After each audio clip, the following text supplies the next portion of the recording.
valoración hacer de la jornada que se ha dado hoy aquí en la COPI? No, bueno, son puntos de encuentro muy valiosos, porque me parece que no solo para reflexionar en una fecha tan particular y especial que trae tantos recuerdos, no solamente a los trabajadores, a cualquier cordobés, sino porque en comparación con los tiempos que corren y todo lo que ha transcurrido en nuestro país, en clave a qué es ser trabajador, cuál es la vocación de la clase trabajadora, si existe un destino político para la clase, qué rol juega la clase con los partidos políticos tradicionales argentinos, ¿no? y cómo esa identificación que la clase trabajadora ha tenido muchas veces con el peronismo y tiene, es portadora de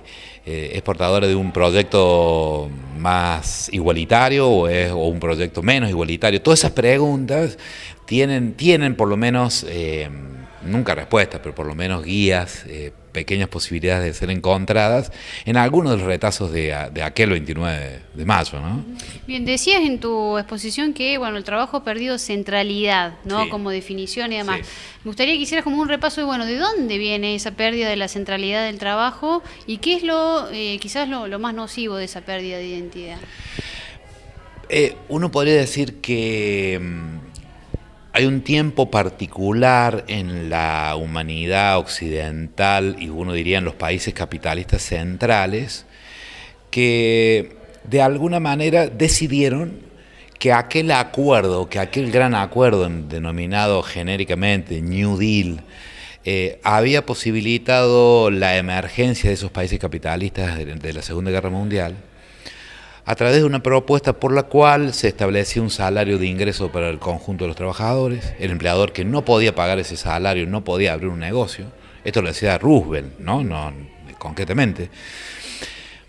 Y en esa se montaba la promesa a los trabajadores de una garantía de participación en los bienes de la sociedad y se lo firmaba constitucionalmente, por lo cual se dio a llamar, digamos, estados constitucionales de derecho, que fundamentalmente organizaban a las poblaciones trabajadoras a partir de un estado benefactor, un estado de bienestar que aseguraba vivienda, salud, educación y el trabajo, el salario directo. Esto en los 70 los países capitalistas centrales dijeron se acabó, no es posible.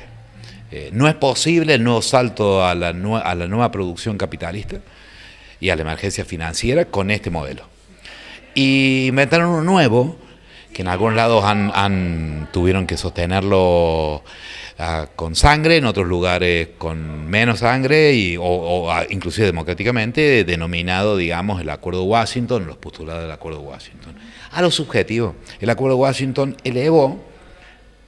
pregonó esta nueva mirada a los jóvenes, a donde se los invitaba a ser su propio artífice y de alguna manera se utilizaba hasta figuras que expresaban lo contrario, pero ser una suerte de rebelde sin causa de la vida.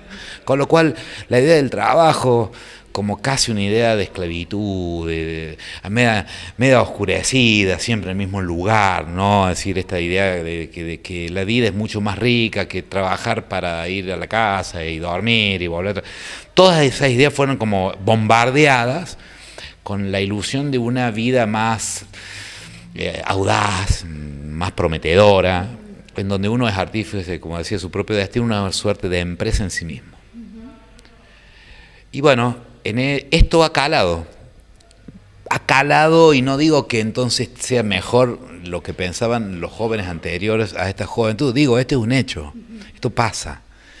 Y entonces seguramente la voz, la expresión y la manera que los trabajadores a los años 70 se expresaban como resultado de largas disputas, pero de disputas solidarias y con una mirada de clase, hoy tal vez tenga dificultades de expresarse de esa manera. Lo rico es discutir, es charlar, es preguntarse si esto que estamos diciendo no tiene otras maneras de expresión. Y yo creo que sí. Digamos, esto a mí no me hace perder la esperanza en las disputas, sí tal vez en reconocer qué nuevas formaciones sociales las encarnan, las proyectan y de alguna manera, con qué nuevas maneras se expresan. Este es el desafío del momento, ¿no?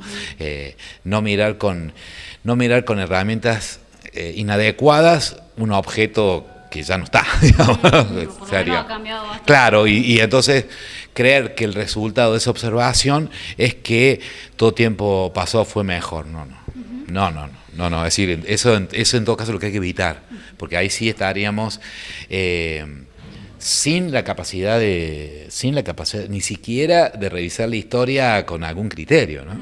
Bien, digo, a 47 años del Cordobazo, Sí. bueno, ¿qué lecturas, digo, y qué, no sé si comparaciones, ¿no? Pero digo, del movimiento obrero de aquellos años con el de hoy?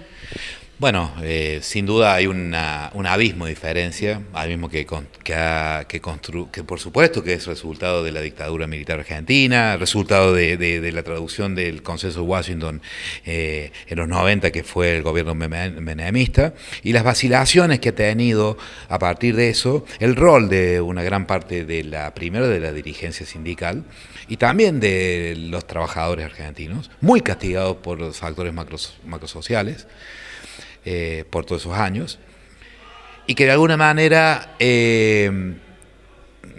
cambiaron la disputa de un proyecto de país como clase, ¿sí? Y esto es tal vez la primera gran diferencia. Me pregunto si no tiene que ver también con esto que hablamos antes, Claro. la sensación y la conciencia de clase y el deseo de ser trabajador y morirse como trabajador, lo cual me parece que nos pone unas distancias tremendas. Pero sin duda el trabajo y la clase trabajadora sigue teniendo la potencia transformadora o por lo menos cuestionadora de los proyectos políticos. Eso lo estamos viviendo ahora y por eso, digamos, ojalá podamos decir que esta clase se pone a la altura de lo que es de su propia historia y de alguna manera puede ser un factor de cuestionamiento a este proyecto político instalado que fundamentalmente desde lo neoliberal quiere profundizar las diferencias y crear mayores desigualdades en nuestro país.